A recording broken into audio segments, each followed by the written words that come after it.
Hi friends, எல்லாருக்கும் வணக்கம். இன்றைக்கி நான் செஞ்சுருக்கிறது வெஜிடபிள் பிரியாணி. ஃபஸ்ட்டு பிரியாணியை எடுத்துக்கலாம். அதில் லெமனை பிழிஞ்சு விட்டுக்கலாம். லெமன் பிழிஞ்சதும் நெய் சேர்த்துக்கலாம்.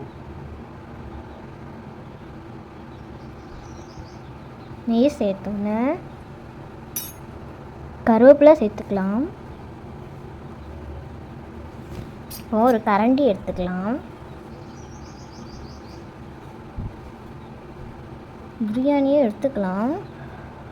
அதுக்கு முன்னாடி இலையில கொஞ்சம் தண்ணி தெளிக்கணும். பாருங்கள், நம்ம பிரியாணி எவ்வளோ அழகாக இருக்குன்னு. இப்போ இலையில தண்ணி தெளித்து நல்லா தடவிட்டுக்கலாம். தடவிட்டோன்னே நம்ம பிரியாணியை எடுத்து வச்சுக்கலாம்.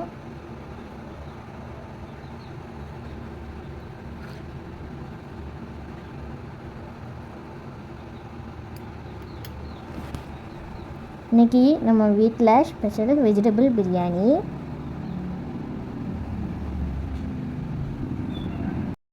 இப்போ நம்ம பிரியாணி சாப்பிட்டு எப்படி டேஸ்ட் இருக்குன்னு சொல்ல போகிறோம்.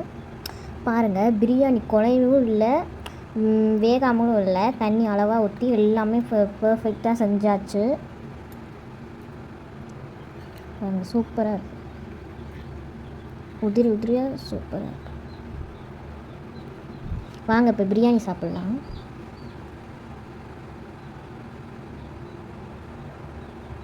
பாருங்கள், பீன்ஸ் எல்லாம் அப்படி நல்லா வெந்திருக்கு.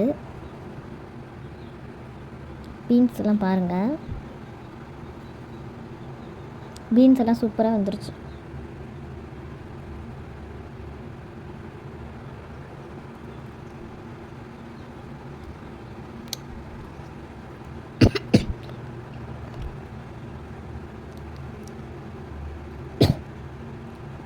பிரியாணி பார்த்திங்கன்னா சூப்பராக இருக்குது. பாருங்கள், எவ்வளோ சூப்பராக இருக்குது. நான் தான் வாயில் வைக்காமலே காமிக்கிறேன். ரொம்ப சூப்பராக இருக்குது.